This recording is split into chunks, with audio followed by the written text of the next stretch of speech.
You're listening to Building the Broncos with Nick Kendell and Carl Dumler, Broncos Country's leading draft and scouting analysts.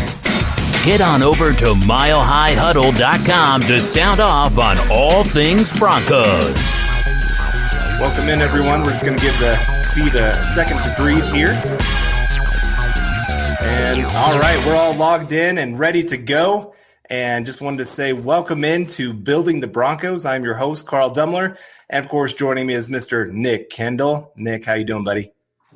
Hey, I'm doing pretty well. Again, I'd like to apologize in advance for any construction sound going on. I guess that's something you have to deal with when you're living in a city. They're building up some houses next to me. So if you hear some banging or a generator, I apologize. And there might be a chance where I'll be talking with the mute on. But just like the presidential debates, I'm sure some people will appreciate that and some won't. So we'll just let that go. But man, it's great to be here. So excited to be talking after one of the best Bronco victories I can remember in some time. And it feels like, I know coming into the season, there's a lot of hype and whatnot, but the injuries, Von Miller went out of the sale. Cortland Sutton went out of the sale. But man, a win at Foxborough. Drew Lock, the youngest quarterback ever to win at Foxborough at Gillette Stadium. Yes. Hell yeah. Pardon my language. I know we're not supposed to cuss outside of what would be in the Bible or whatever those parameters are, but hell yeah, man. It is great to be here. And man, it feels like all of a sudden we're right back in this, baby. We said if you beat the Patriots, you never know. Didn't expect it, but here we are, a win, and who knows this game against the Chiefs.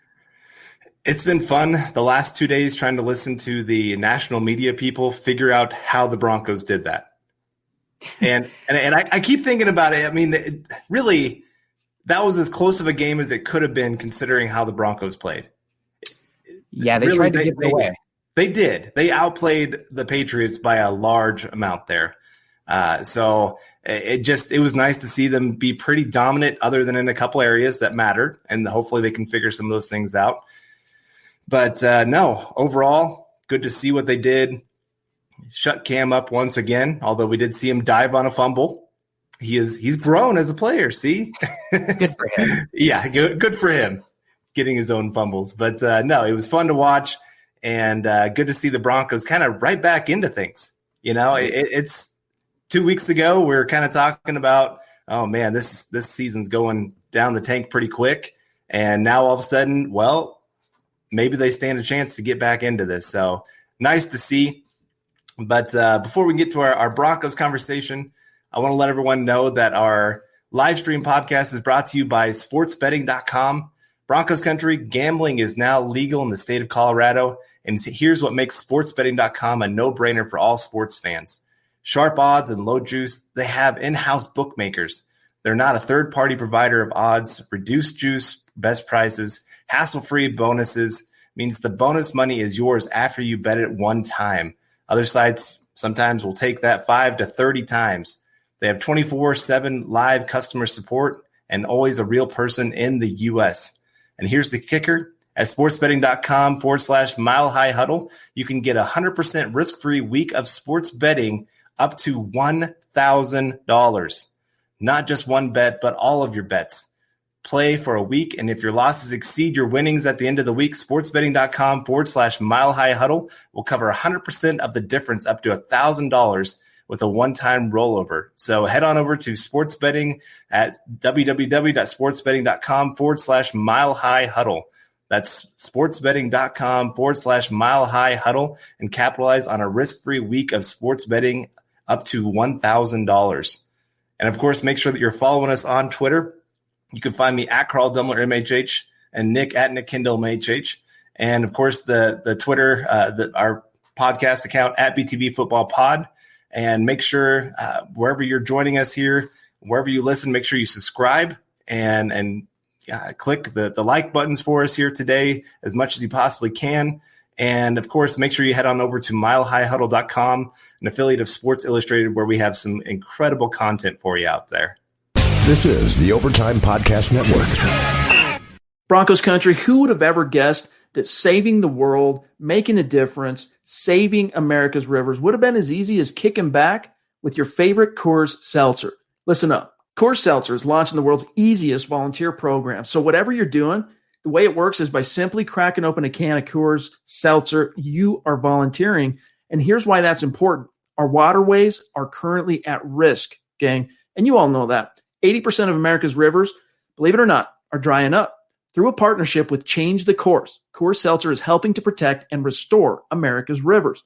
The way it works is each 12-pack of Coors Seltzer restores 500 gallons of fresh water to U.S. rivers and the communities that depend on them. And the result? 1 billion gallons of water restored to 16 river basins across the United States, including the Colorado River. And that's just year one. And what's great about Coors Seltzer is it comes in 4 refreshing flavors, and it's one cool cause.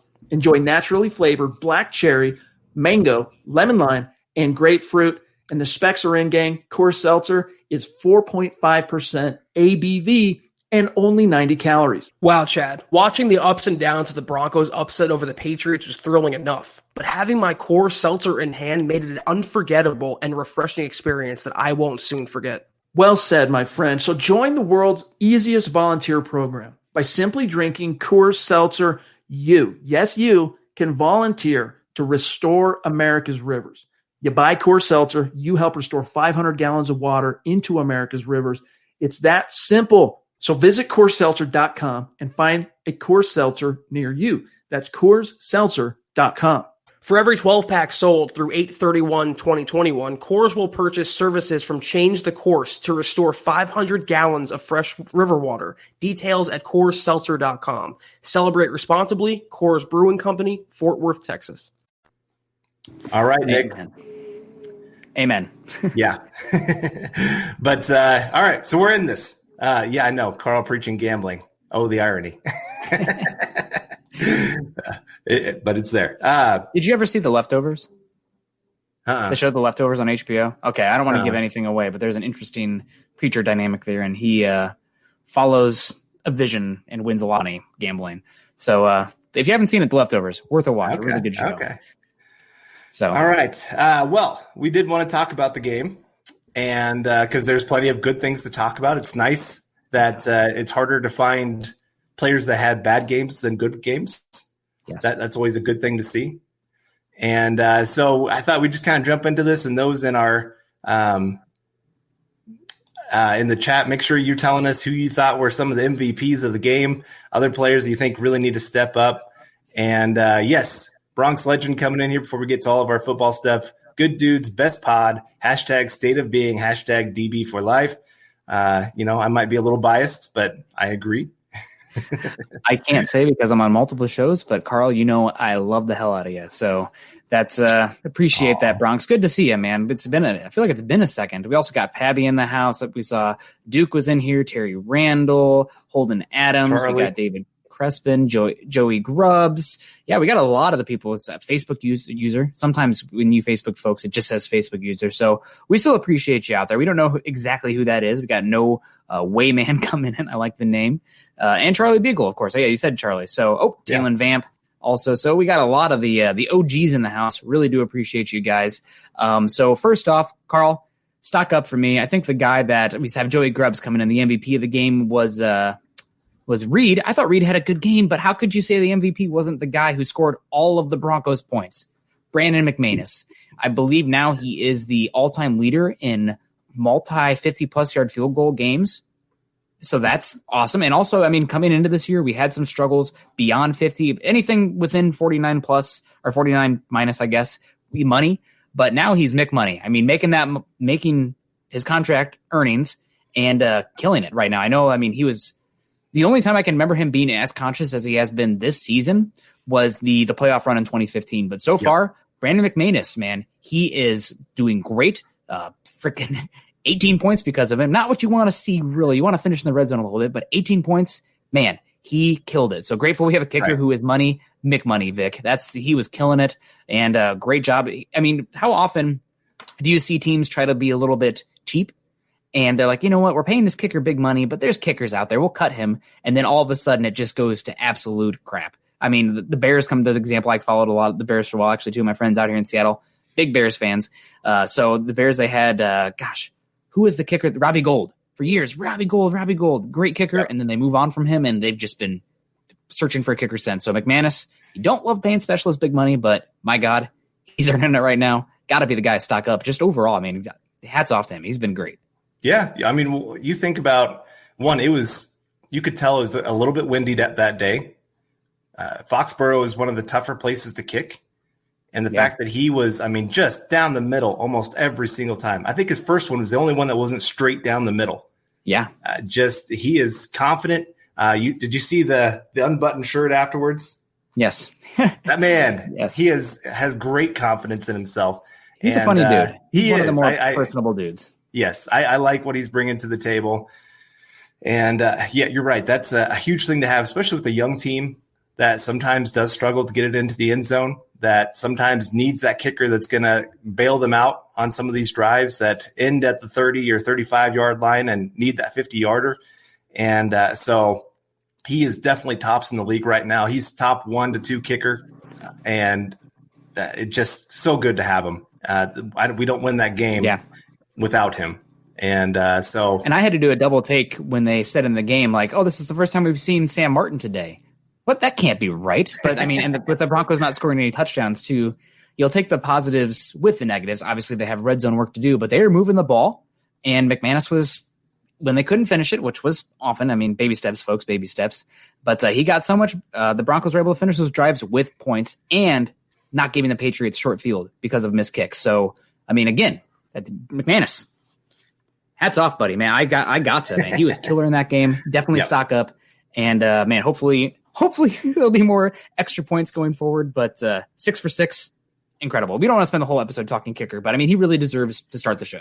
Right. You're right. I didn't see the look, but I did see him give the game ball to him with Vic Fangio there. But he definitely deserved that game ball, and it's good to see. But I'll go with my first one here. And this is a guy, I talked to somebody the other day, and I said, it is interesting. Last year, I thought Broncos country overrated this guy. Now I think he's almost being underrated in Shelby Harris. He has really taken his game to another level. You and I talked about it. He was great at knocking passes down, and he's still good at doing that. I mean, that's always going to be a part of his game. But he's actually getting into the backfield. He is the second best pass rusher on the team behind only Bradley Chubb. Maybe third, because how good Alexander Johnson is at blitzing, but it's debatable. I just want to toss that out there. Okay, but, maybe it's debatable, but still, the second most valuable French player. Okay, but he has really taken his game up another level because he was not getting into the backfield at the level that he is so far this year, and so it's reached that point where I really hope the Broncos can keep him beyond this season. I was glad when they got him back on this cheap deal, like, oh, yeah, he's nice depth. Now I see he is highly, big time, a starter on this team and should be a starter moving forward. And I think there might be even worth a conversation of, just because Jarrell Casey injured, he's 30 years old. His contract is one of those where they can get out of it with no dead money. Is it worth trading his contract over to Shelby Harris? I'm not willing to go there quite yet. But I'm just saying, this is a guy that I would love to see them keep around. And not that Jarrell Casey was not playing good when he was out there, but going back and watching the tape, I thought Shelby Harris was making more of an impact as a pass rusher. Now, part of that is, I think, playing next to Bradley Chubb when you have Jeremiah Attachu / Malik Reed on the other side, not really dominating matchups, I guess. Right. I mean, they're getting some stats and they're cleaning up plays, which is good. But I don't think they are not guys where they're not game breakers. They're not matchup winners. So to have Shelby Harris playing like he is and Chubb starting to step forward, I think that is a good call, Carl. I would approach him today. I mean, obviously there's been a little bit. Shelby Harris has been somebody who has on more than one occasion spoken his mind, and that's sometimes good, sometimes bad. But he's definitely somebody who isn't afraid to speak his mind. And, the culture of suck. I know that was an Emmanuel Sanders quote, but Shelby Harris kind of danced around that as a little bit as well. And now hopefully Broncos winning. He looks like, honestly, it feels like they're using him better and he is playing better. So I'd approach him with a deal now. I don't know if that would actually happen, if they would get that. And no, KC was mostly playing on the other side. It was mostly what I charted. It was Harris and Chubb next to each other, and then KC, and then Von Miller replacement. So that was the Shelby Harris has played well. I got to go with my guy here, though. We kind of touched on it a bit, and that is Bradley Chubb.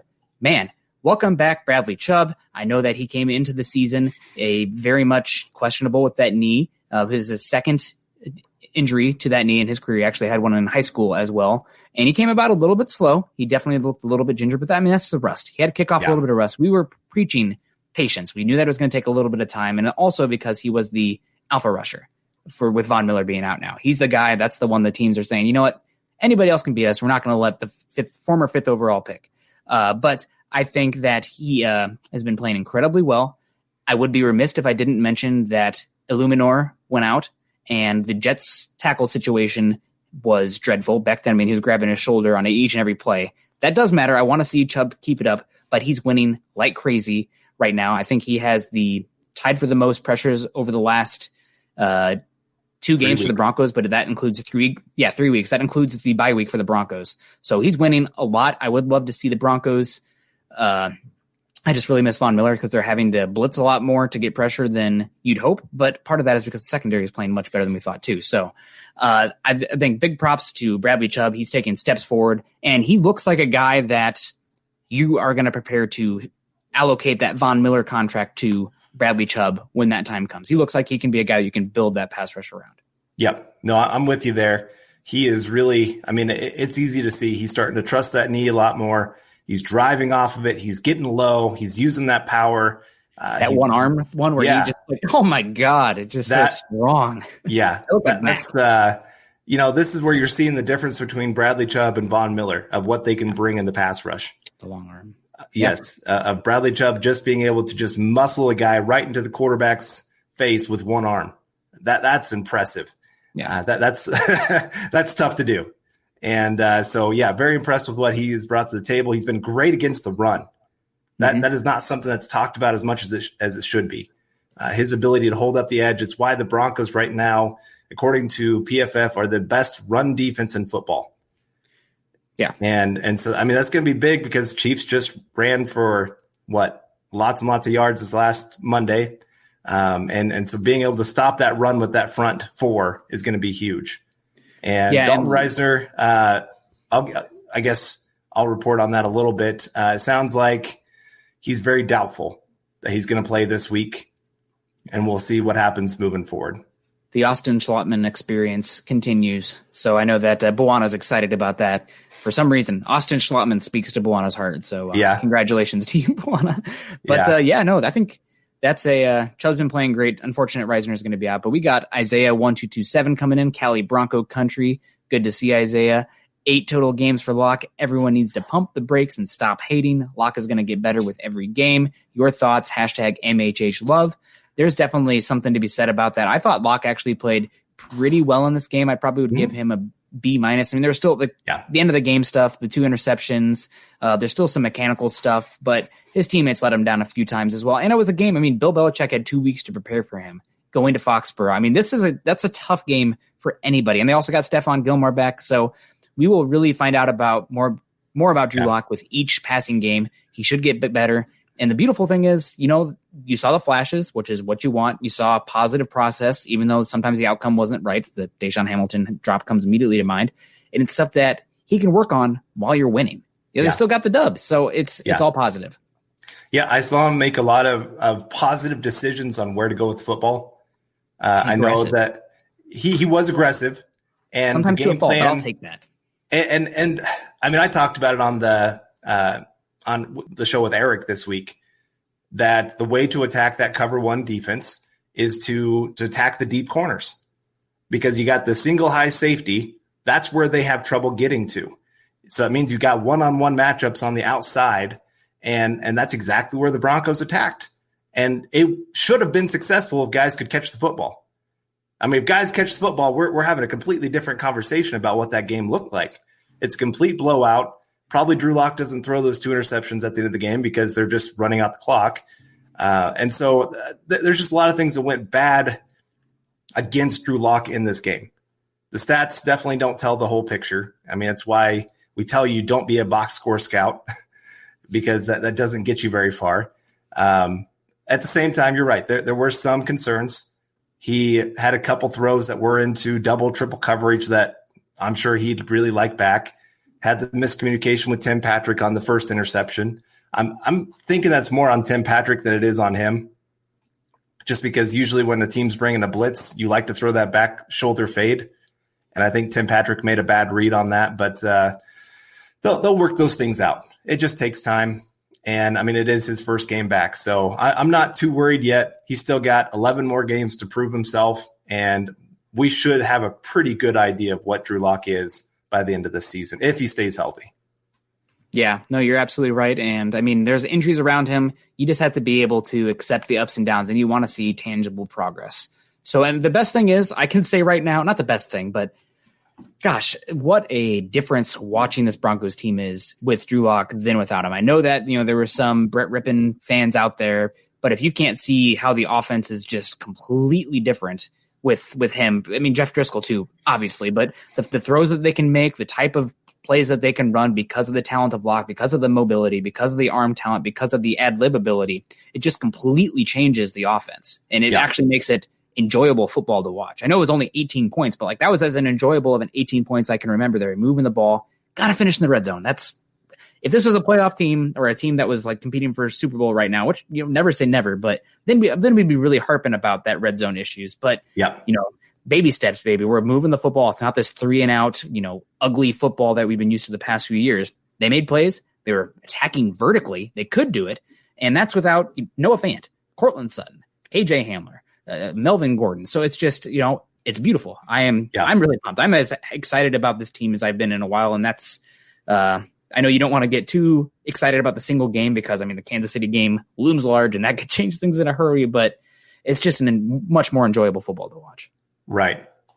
All right. David Kilgore coming in with the super chat. Appreciate it, David. Do you guys see us trading anyone before the trade deadline? I think it really depends on this coming Sunday. Both games. Yeah. I think if the Broncos win one and lose one, you could see them go either way. But if they win both, I'm calling the Redskins about Kerrigan. I'm calling for more athleticism at linebacker. I'm maybe calling on the tackle market. But I think the offense is more, they just need reps together rather than an infusion of talent because they're just so young. And they need to get guys healthy too that will be coming back on that side of the ball. Right. So I would be calling, but if the Broncos, let's say they go 0-2 over the next 2 weeks and they are 2-5 at the deadline, then you're talking about maybe a guy like, Royce Freeman. Where does he fit in the long-term plans? Maybe you come at Shelby Harris first with a contract and say, hey, we love you. We'd love to keep you. Would you accept this extension?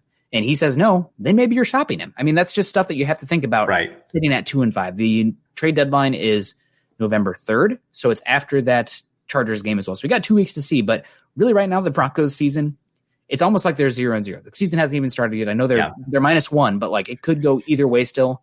And considering how it started, that's beautiful. I love it. Yeah. The one guy that I think it wouldn't surprise me to see them calling teams and just saying, hey, is there anything you would want? Deshaun Hamilton. Yeah. He needs a new start, and the Broncos want to see what they have in the younger guys like Cleveland, Fred Brown even. So it wouldn't surprise me, especially when they're going to get Hamler back coming pretty soon, hopefully. Tim Patrick has really emerged, all those kind of things. So he's one guy I don't think no matter what the record is, you could see shopped and gone from the Broncos pretty soon. And I don't think that's going to anger Broncos country a whole lot. This is the Overtime Podcast Network. Yeah, and transition there. My other stock up, my last one, was Tim Patrick. Back-to-back 100-yard games. I definitely was a doubter of his skill set. I thought he'd be an okay fourth wide receiver, especially bringing some special teams value. And but man, he's really emerging. He's filling that Cortland Sutton niche as good as anybody could have expected. He's not Sutton, but still, he's going out there. He's making plays. And right now, he's the Broncos wide receiver 1. It's that simple.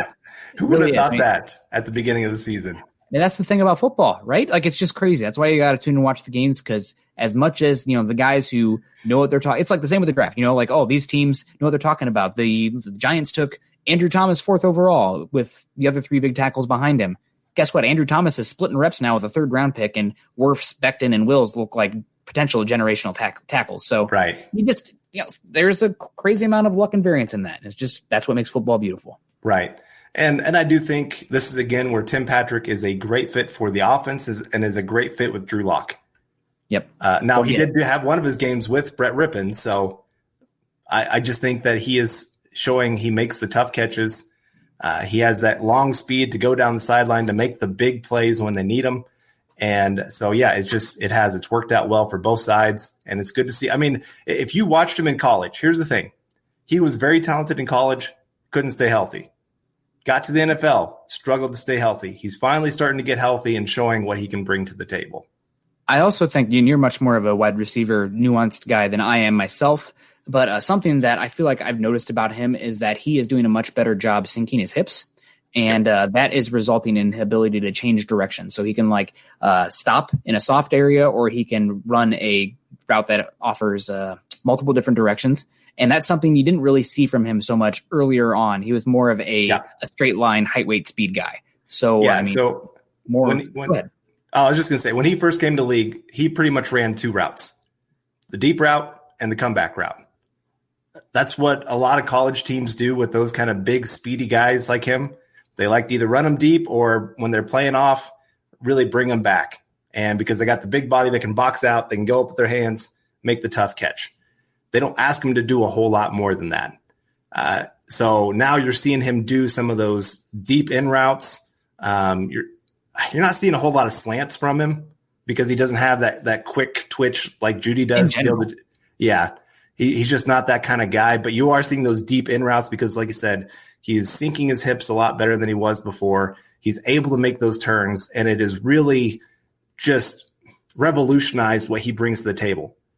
Even just adding a couple extra routes to his big size and speed makes a huge difference. Absolutely. You are 100% correct. We got a couple super chats here, but Carl, I think I jumped turns there. I think I have all three of my stock up guys there, and we're still only at one of yours. But you said Tim Patrick, so I figured I'd jump on it. Speaking of jumping on it, Pabby coming in here, go Broncos with the 55. We love you for that, Pabby. And again, when you always come on here, you always got to say hello to the motherland for me. Say hello to Iowa. I miss her. October in Iowa was my favorite. I was a little bit bummed to miss that this year, but do appreciate that a lot. And yep, awesome, Pabby. We appreciate the heck out of you there. Pabby Princess coming in here. So Carl, you got some stock ups here. We're already at almost 30 minutes. So who is your stock up, guys? So I have Garrett Bowles again. I think he had it wasn't his best game of the season. I will say that, but that's saying something because he's had a lot of great games so far, and he had another really solid one. Was great in the run game. There's a couple run plays where he was. I mean, the smart thing to do is run behind that guy because he's getting pushed down the field. He's being smart. He's so consistent now. That's what's so great to see is he just gets himself in a position. You see other plays where guys are getting beat, and you look. And they'll do the instant replay, and here's Garrett Bowles just holding up just perfect. I mean, we saw earlier in the season there were plays where all four guys lost except for Garrett Bowles, and he was locked in perfect. So yeah, I've been really, really impressed with him. I think the more he keeps showing this, I don't want to say this because I'm not going to say it. I guess never mind. Just. Who is the top person that's going to be on your free agent list? Is it Garrett Bowles or is it Justin Simmons? It's Bowles because of positional value. Yeah. I mean and also because of the Fangio. He can find safeties. You've always just been able to find safeties. And I hate that because I absolutely love Justin Simmons. And I hope they can get both of them signed long-term. But if I have to choose which one I'm signing long-term between the two, I think Garrett Bowles is my choice. Luckily, we don't have to make that decision right now. We can collect a little bit more data. We don't. So we got Richie. We got a lot. Richie. Yeah. Whoa, nice beard, man. That is. Oh man, I'm jealous now. This is about as good as I can do right now. But appreciate the super chat there, and we've got another one coming in. Man, thank you very much. Appreciate it. Appreciate you tuning in. Man, we got a lot of super chats to get to here. Terry Randall coming in, of course. Hashtag state of being. You were right. It's nice. I mean, you're in Seattle. I'm here in Kansas. we've been from all over. I know we've got listeners from all over the world sometimes tuning in here. So it's always fun to come in here with everybody. Tom El Greco, there we go, coming in with a super chat. Locke will be a top 10 quarterback or better. Be patient. I hope so. The AFC West looks tough. Yeah, he's going to need to be. Yeah. Honestly, he doesn't need to be. He needs to be top 15 to 20. But I would definitely take top 10. So got to be patient. Either way, we're going to roll through the season. And in that win against the Patriots, we said it on here, the show, when the season was starting to slip away. When it came to that quarterback conversation, Trevor Lawrence, blah, blah, blah, it was really going to come down to what Locke does, because he'd have a huge hand in whether or not they even had the chance to do it. That win versus the Patriots, with how terrible the Giants, Redskins, Bengals, although they have Burrow, Jets look, probably put that to bed. I mean, never say never, but I really don't think this is just too talented of a team. It really is. I mean, Jets are just a garbage. Right. All right. David Kilgore coming in with another. So we got David chat. Kilgore coming in now. I know we still have go ahead. Sorry. We maybe have a little bit of a lag here. I got David here. We know we still have a lot of football left, but just wondering if Locke doesn't do well and we end up with a losing record, do we go after Rodgers and also draft a QB in the draft? Never say never. I think Rodgers' contract is still prohibitive for one more year. It'd probably be 2 more years until that was going to happen. If you do get Rodgers, you probably would want to pair that with a young quarterback, or you'd keep Locke on because he'd still have 2 years left of control. But I don't think that's probably more of a Madden situation than real life. All right, Richie Rich coming in again. Man, I just love seeing that beard. Sorry. It's anyway, I love the fact that we are bringing in another running back. I see a bigger, aggressive running back being a missing piece on this red zone offense. Thoughts? So this is where I will say Melvin Gordon was missed big time. If you look at his stats, he is one of the best, if not the best, red zone running back in the NFL. For some reason, his ability just to squeeze through those tiny holes, to find the gap, to get into the end zone, that is something that he has thrived at over the last few years in the NFL. And also the blitz pickups. Royce Freeman missed a blitz pickup at one point in the game. I can't remember. I think it was the second sack, if I remember right, that he missed on that one. That's, again, Melvin Gordon picks that up. And so I can't wait to see him get back. I know, obviously, some concerns of what his future holds with the team and some of the things that he's done. You know me, I'm a redemption guy. I like to see people kind of learn from their mistakes and become better people. But at the same time, I think it's also good to hedge your bets, because at some point he is going to be suspended.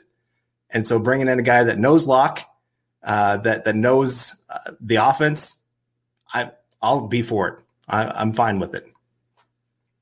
Yeah, absolutely. That makes sense. And you're totally right. They missed Melvin Gordon in the red zone. Lindsey brings this energy. He presses the line of scrimmage extremely well and can score it out. And you want to be able to have that guy. I mean, he's an explosive runner. Still not dynamic in the pass game, but an explosive runner. And if you're going to run the ball, gosh darn it, better be explosive. So I do think they missed Gordon, though, in the red zone. But good comment there, Richie. Yeah. This is the Overtime Podcast Network. Glenn coming in now. Just because you're both good guys, Nick's Umbrella Fund and Carl's Beard Balm. Glenn, apparently in Seattle, if you use an umbrella, you're considered a massive dork. You're supposed to wear just a raincoat, just a light thing. So I appreciate the Umbrella Fund, but I guess I'm just going to stick with being wet because I don't want people to judge me. I care too much about what people think. Yeah, I'm glad that you don't have glasses. That's the thing I hated about being in Seattle was always having to wipe off my glasses everywhere I went. You get tired of that real quick, especially when your shirt's already wet and you're trying to wipe off your glasses that are wet. So I think you should be okay. You can still look cool. Yeah, no, I'm definitely on the cooler side of things. So we got Duke coming in too. Carl knows his stuff, kind of the Broncos version of Al Borland. Good work, guys. Keep up the great content. Thanks, Duke. And Carl, you might as well just do that every year for Halloween. I should. My daughter won't let me, though. Really? Yes. Here's the thing. When you have kids, they get to pick out your outfit. So every year I get to be the knight. And this year, I'm trying to remember, my wife got some weird outfit and I felt bad for her. I get to be the shining knight and she's like a frog or something. So I feel for her a little bit on that one. Honestly, that could work out really well for you. You just have to get in your daughter's ear, like, just make your mom the wife be something just extremely embarrassing. So the frog with you being a shining knight is like a good way to go, just for the pictures down the line. Right. And I did want to say, Duke, congratulations on another grandkid on the way. So there you go. I don't know what number this is, but yes, congratulations on another. I'm sure they will be number 2 is what John is telling us.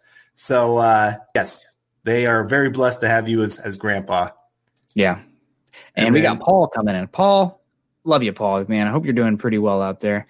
Fangio is growing as a head coach. That has me excited about the near future. Love this team. Hashtag Fangio blitzing more. This is something we haven't even really gone down the wormhole yet, because we've been just so excited about Drew Lock being back, the offensive line being better, a win in New England. But to hold the Patriots, I know they don't really have offensive winners right now at the skill position. They don't really have any game breakers at the skill position. But to hold the Patriots to 12 points with a very competent quarterback in Cam Newton, despite the weird practice stuff going on, brilliant. I mean, the Broncos defense looked great. Vic Fangio, that was probably as good of a game plan as he's had all season. And something that we talked about, I think it was John and I talked about last Saturday, but this Broncos secondary, specifically the cornerbacks, are vastly outperforming my preseason expectations. Yeah. Thought AJ Boye could have be an injury concern. Well, that turned out to be true, but unknown about Bryce Callahan. He's playing really well. Honestly, not getting enough talk right now. He's my third person. Well, let's just get to that then. You're stocked up. Bryce Callahan killing it. Pick interception because of Justin Simmons partially, but I mean, he's been killing it all year. He's playing really good football. Yeah. He gave up 1 catch in the game. Do you know how many yards he gave up? 0. -2. Negative, even better. Yeah. So interception, has a guy go for -2 yards in his direction. Wait a second. Would you rather your guy give up receptions if they're going to get -2 yards every time? It's like he's given up 100% completion percentage, but it was 5 catches for -10 yards. Yeah, that's great. Any negative play is a huge play for the defense. So I'm all for that. He has been flying around the field. He's gotten better with each game. That's the nice thing to see. He kind of struggled a little bit earlier in the season, but he seems to have gotten his feet underneath him. And then hopefully Boye is coming back this week. That just adds another dynamic player to the defense. They are really using Simmons and Kareem Jackson really well. Kareem Jackson's getting to come flying back down the field again, making some big time plays. I mean, that screen pass there in the fourth quarter where he just ran right by the blocker, huge play. But Bryce Callahan especially, he has been just sticky. Yeah, and that's what you want to see out of a cornerback. And it's reached the point where teams have started not even hardly looking at him. Like, I don't remember until like the third quarter that he was even targeted. It will be interesting to see if he goes up against Tyreek Hill this week. I'll just put that out there because, again, even though the Patriots have used first-round picks the last 2 seasons at offensive skill positions, Sonny Michel, don't draft a running back in the first round, and N'Keal Harry, who can't separate, they just do not have outside gamers. They just don't have guys that you like, this guy, we can't let him beat. That kind of guy you're drawing and paying attention to. So, and they also don't have tight ends anymore. Like Izzo, whoever the heck Ryan Izzo is. So, but either way, defense is playing great. And Fangio, Paul, good comment again, bringing us full circle here. The blitzing. I think I was a little bit skeptical about the blitzing because did not trust the linebackers in space. And that's still very true. Both of them struggled this week in coverage. Yep. And I thought Justin Simmons, Kareem Jackson, not playing as well as last year to start off the season. And then the concerns about the cornerbacks. Again, Bryce Callahan coming up aces. Michael Ojemudia, who could have thought of late third-round pick after the Broncos' run of late third-round corners doing this well. I mean, I'm not ready to say he's a number 1, but he belongs. Yeah. Bosby and then Boye coming back. So because of the secondary and because of some deficiencies in coverage from the linebacker position, what do? You put those guys in position to do what they do best, blitzing them. And I also did notice that they took off Josie Jewell in a couple of plays late where they substituted in Duke Dawson for 6 defensive back looks. Yep. But either way, great job. Secondary is really coming along. Fangio deserves credit, but so does Donatel. I mean, that's Donatel's bread and butter as well. So really great to see, and something that I was concerned about greatly coming into the year, turning out to maybe be the strength of the defense. Yeah, you're right. I one of my stock downs is Alexander Johnson, not because he wasn't in position to make some plays, but because he didn't finish off plays. And that's something that has shown up a few times this year, where it went from a huge play for the defense to a huge play for the offense. And I think of a guy like Patrick Mahomes coming this week. You give that guy a second opportunity where you miss a tackle or miss a sack, you're going to pay by giving up a touchdown. And so you have to be on point. You have to be breaking down to make the play. I think it was the touchdown that the Patriots had was set up by an Alexander Johnson missed tackle. He had Cam Newton in the backfield for I think it was about a 3-yard loss, and instead he got it down to like the 5-yard line. And so that's one of those. Again, he's doing some good things. He's a great blitzer. There's not many running backs that can try to block him because of his size and power and speed coming at him. But it's kind of one of those a rocket, if it's not aimed at the right spot, it kind of becomes useless. I mean, it'll explode somewhere, but it's not going to hit where you want it to. And so, yes, he's just got to learn to break down a little bit. And when he does that, I mean, it's game over. And that's not just blitzing too. Sometimes that's been a little bit in space in general. It just has come in a little bit out of control, needs to come back to some of those fundamentals. He's not playing as well as he did last year. Maybe part of that is because of the responsibilities and losing that stability that was Todd Davis.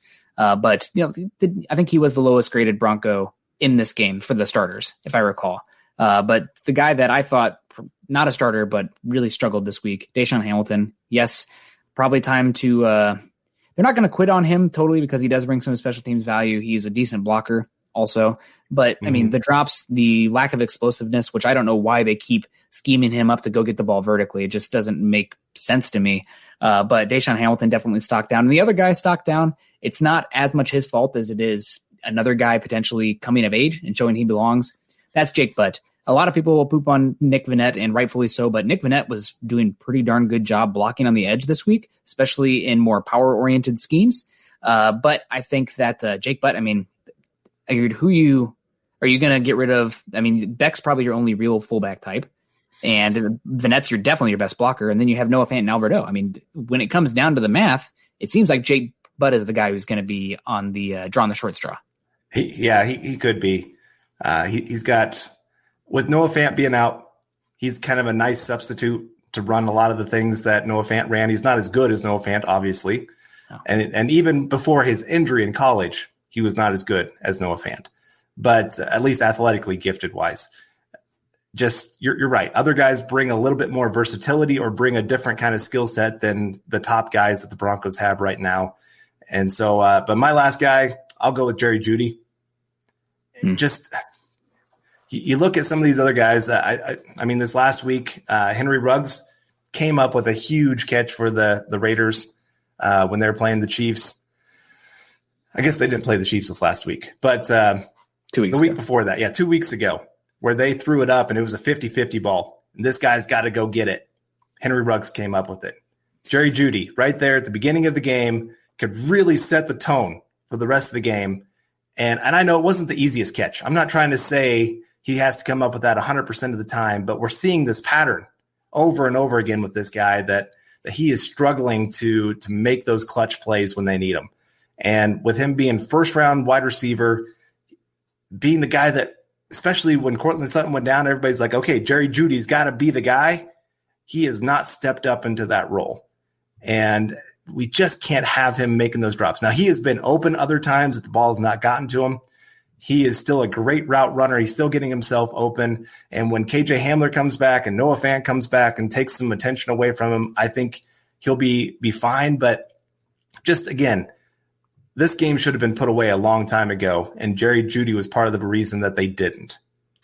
Yeah, and you know how I was coming into the draft last year. I did want wide receiver, but Tristan Wirfs was the nearest and dearest in my heart. And, man, he looked good in the Broncos right now. He dominated. I think Zadarius Smith, who led the league last year in pressures, I think close to it if he did not literally offered on the board against Tristan Wirfs. So, they, whatever can you do. They traded up and got him, and it looks pretty good move for them. Kenneth Booker coming in. Freeman missed that blitz. He dodged the guy. That's what it looked like to me too. Also, Kenneth, I'm sorry that I pooped on Brett Rippon. It's just I'm so tired of watching not as fun quarterbacks play. It's getting Drew Lock in there is such a breath of fresh air. It just made the game so much more exciting. And we have Glenn coming back in too. Miss you as the host on Family Feud, Carl. Honestly, I prefer you on America's Funniest Home Videos. And survey says Nick's Poncho Fund. So there you go. That, Glenn. And I feel like we even had a few more as well. Maybe we'll have them pull up. Oh, Kevin Peterson in the house. How you doing, Kevin? Good to see you. What's up, fam? We got to move on now. Actually, probably now's a good time for a little bit of a station identification while Buwana works the backboards here. We got this is the Building the Broncos podcast. Guys, follow us on Twitter at BTB Football Pod. Also, the mothership at Mile High Huddle. We are affiliated with Sports Illustrated.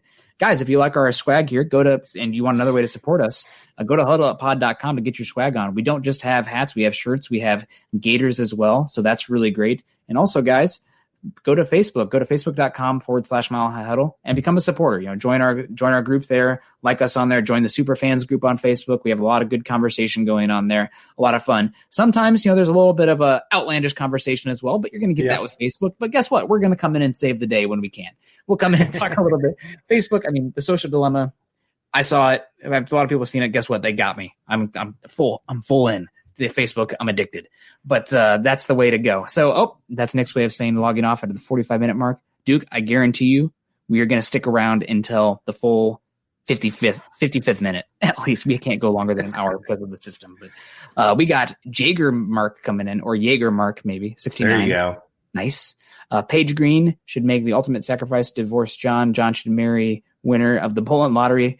Consolidation of power, PFL. Well, honestly, I still have it in my head that somehow Peyton Manning will be involved with the Broncos' next ownership group. That's just in my heart, but I appreciate the heck out of you. I appreciate that comment, and I appreciate John Elway too. It's just I grew up with John, but I've always loved Peyton Manning.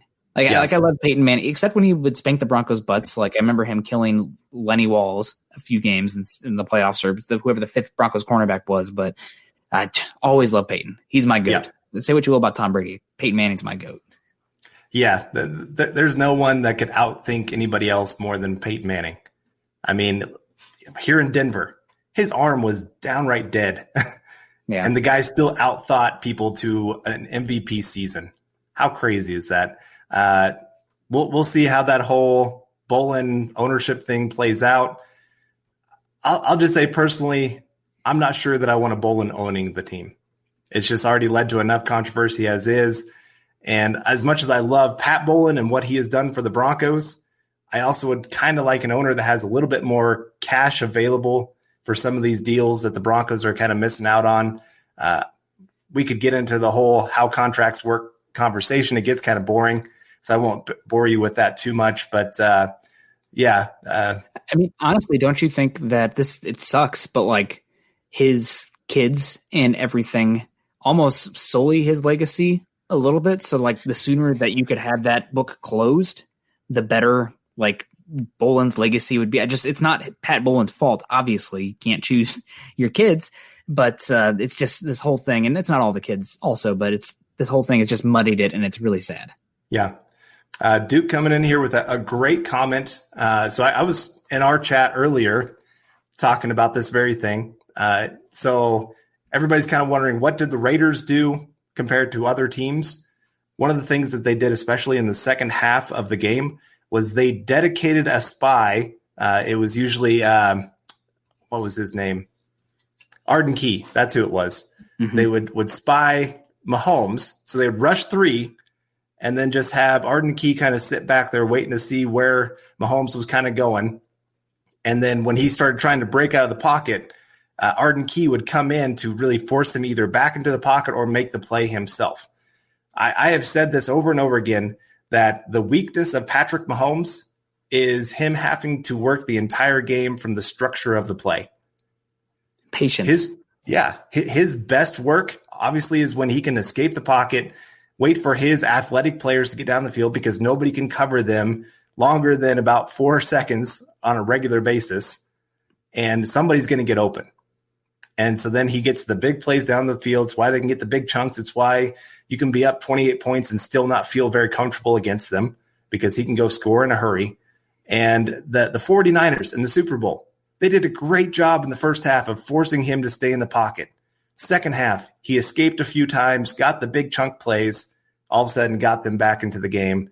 And so it's hard to do it for an entire game because he is slippery. He really is. He understands when to step up, when to take a step back. But if you can force him to do that, and sometimes that means doing a spy. The Bills didn't have a spy, and you saw that where he was able to get out of the pocket and pick up first downs. That always irritates me more than anything else, is seeing him escape the pocket and run for a first down on a 3rd and 7. Yeah, but Kenneth Booker actually has the true weakness of Mahomes as a player with Miss Piggy's voice. I did appreciate that. I just had to highlight that one on there. It made me laugh. But yeah, no, I think for Mahomes, and we'll have time to talk. Actually, no, we don't have time to talk Chiefs. This is us talking about the Chiefs now. Man, Carl, how things have changed.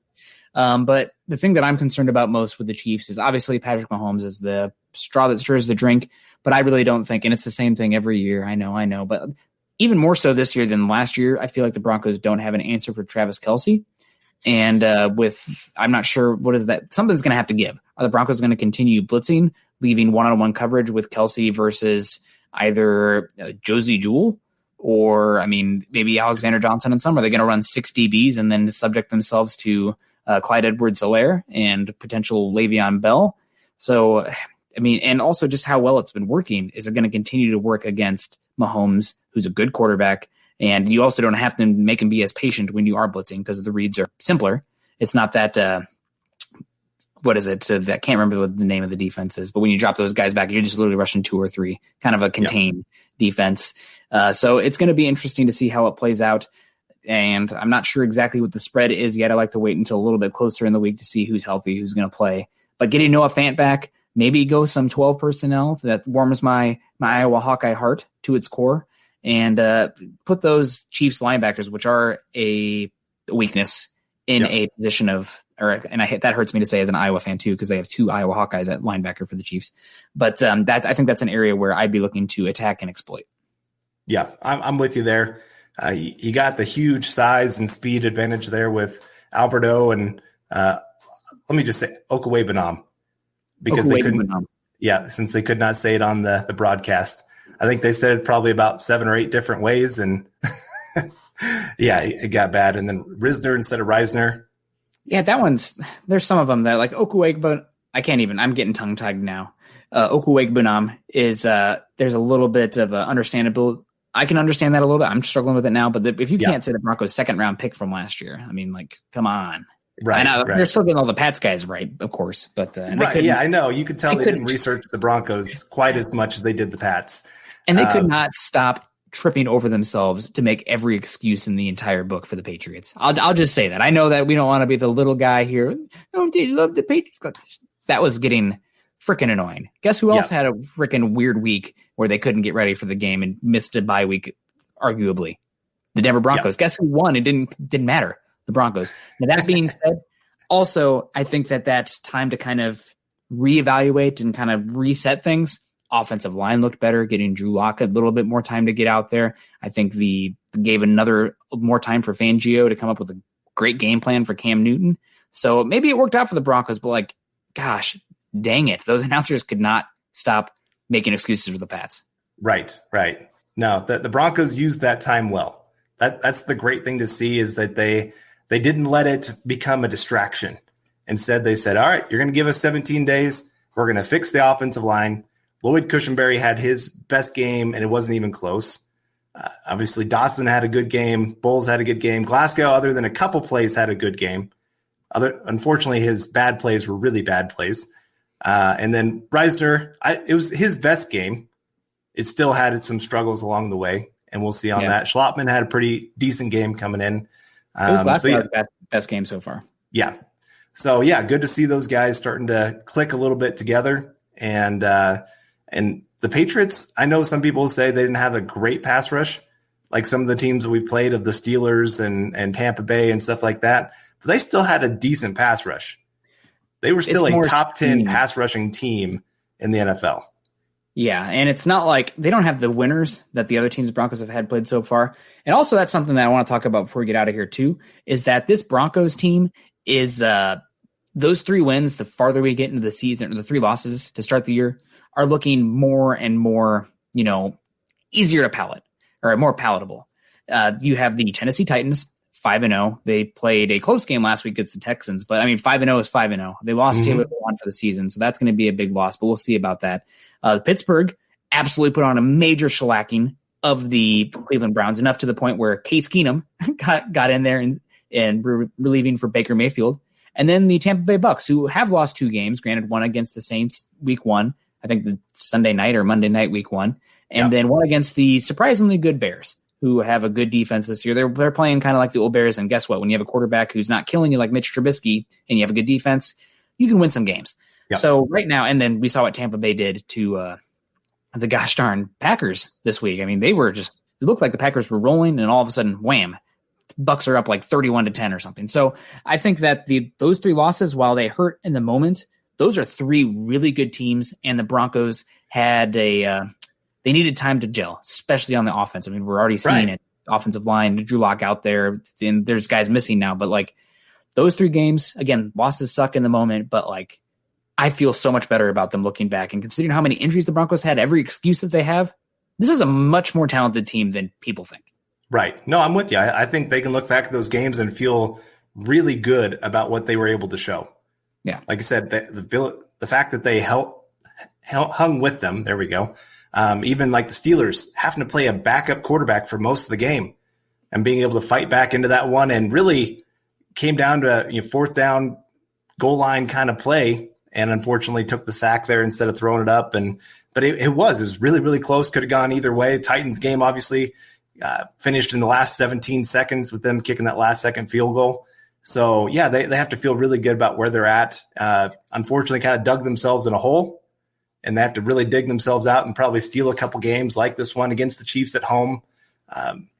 Maybe against the Saints here in a couple weeks, something like that. They got to steal a couple games, but right now they've gotten themselves back into the thick of things, and we'll kind of see how it plays out.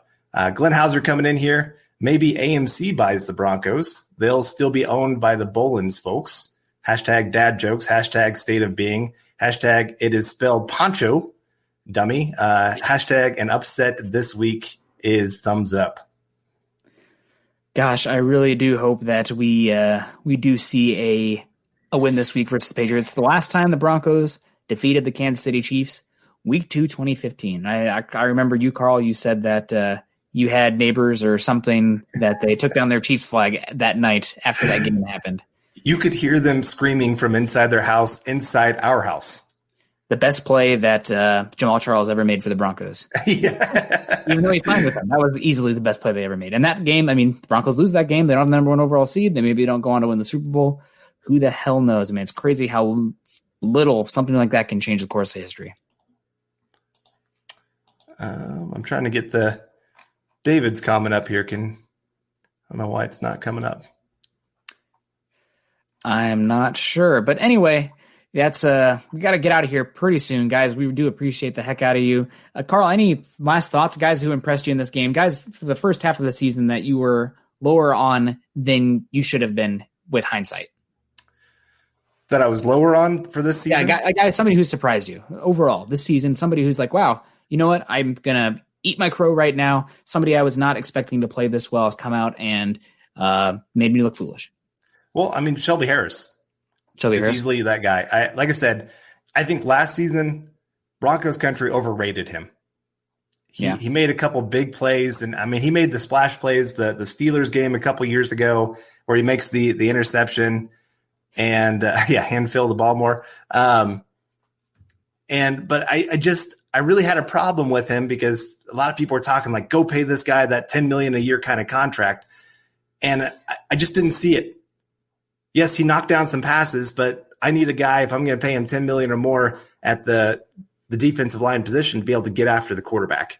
And you and I have talked about how much we love Draymond Jones. And he was kind of in the way of Draymond Jones. But now I'm looking at it and I'm saying, I can't wait to see Draymond Jones and Shelby Harris on the field together coming up here pretty soon and having that double rush from the inside coming after teams. I definitely agree with you there. My guy would probably be Tim Patrick. Really stepped up to the opportunity. I thought he's played pretty darn well. And we have Duke coming in here. Duke getting us right when we're about to get out of here. Duke, I see your game now. If y'all knew Pat Shermer was watching this pod, what advice would you give him? That's a good question. Number one, I think is to continue to be aggressive. I know that the Broncos almost lost that game with some over aggressiveness and not giving the ball to Philip Lindsay there at the end of the game. But at the same time, I want this team taking shots. I want them being aggressive. A long interception doesn't really bother me that much because it's essentially a punt. And I'd much rather have that than them going to a dink and dunk, scared to push the ball vertically type of offense. You got a guy with arm talent now. You saw some decent ball placement down the field. It kind of waned a little bit later in the game. There's still some mechanical stuff there. We can go on forever about Drew Lock and stuff that we can see in his game. But my biggest thing would be to remain aggressive. Don't take the foot off the gas. Continue to push the ball vertically, and good things will happen. Yeah. Mine would be, I would like to see a lot more, like you said, the 12 personnel this week. Make the Chiefs have to stay in that base package on defense. Make their linebackers have to, and then throw it. And then go to the spread formations to run it. I mean, that's I'm surprised more teams don't do some of those things. Get the lighter boxes for when you want to run the football. Get the heavier boxes for when you want to throw the football. Take advantages of those. I mean, if you want to talk about really wanting to out-athlete the Chiefs, Alberto with his 4.5 speed, Noah Fant with his 4.5 speed, at least I'm thinking he's going to be back. And then, of course, you got Jerry Jeudy with his ability. So you have those two guys who clear out the middle. So let's say those linebackers stay home. Well, then you got those guys running the seam route, and you can hit them for a big play. If the linebackers go with them, Jerry Jeudy running that slant over the middle, he's wide open, one-on-one coverage. I think you can run a lot of things and make them just have to commit to stopping those things and committing more guys back. And then Philip Lindsay, Melvin Gordon, give a healthy dose of them there in the second half. Yep, that's good advice. And 12 personnel again, near and dear to my heart. Honestly, the Broncos, I love Alberto, but they should just trade Alberto for TJ Hawkinson so we could get both those Hawkeyes in there and run that 12 personnel. But no, it's going to be good. I'm really excited for the game this week. Curious to see what Vegas says about the spread. Speaking about Vegas, Raiders Nation, boo. So, but anyway, we got to get out of here, guys. We appreciate the heck out of you. It's much more fun talking football when the Broncos have a competent quarterback playing and they are winning games. So we'll be back again. Actually, I will not be here the next Tuesday. It's actually my 1-year wedding anniversary. So it'll be Carl bringing you the show with probably Luke, but we'll see. I don't want to get ahead of ourselves, but that's going to wrap it up today. Guys, find Carl on Twitter at Carl Dumler MHH and myself at Nick Kendell MHH. Make sure you head on over to milehighhuddle.com, which is an affiliate of Sports Illustrated. Go to iTunes and leave us a 5-star rating and a comment. On YouTube, like, subscribe, and share. Click those little thumbs up, as we like to say, for Facebook. And doing so can really help us continue to bring you these Denver Bronco deep dives. It's not just this show. It's the Mile High Insiders. It's Dove Valley Deep Divers. It's obviously the Huddle Up podcast. Any of the comments, any way that you can share our content, that really helps us a heck of a lot. You can follow us on Twitter at Mile High Huddle and at BTB Football Pod. For Carl, I'm Nick, wrapping up another episode of the Building the Broncos podcast. Carl, you got any plans for the rest of the day? I got an article to write tonight and then go to bed. You're a couple hours behind me, so you got a few more hours to stay up, man. I got to go do groceries, so it's not all fun and games. It's adulting. So no cooking tonight for me, though. That's always a win. Cooking, that's honestly the skill I picked up the most over quarantine, everything going on. I don't know if I'm allowed to say quarantine, but that is the skill I've gained the most. And but it still takes up so much time, and I just kind of want to relax. I've already put in my work today. I'm done. Oh my gosh, my cat just came in. Sorry. So anyway, guys, I gotta go. Love y'all. We'll talk to you later. See you next week. Go. You've been listening to Building the Broncos. Join Broncos Country's deep divers at milehighhuddle.com to keep the conversation going.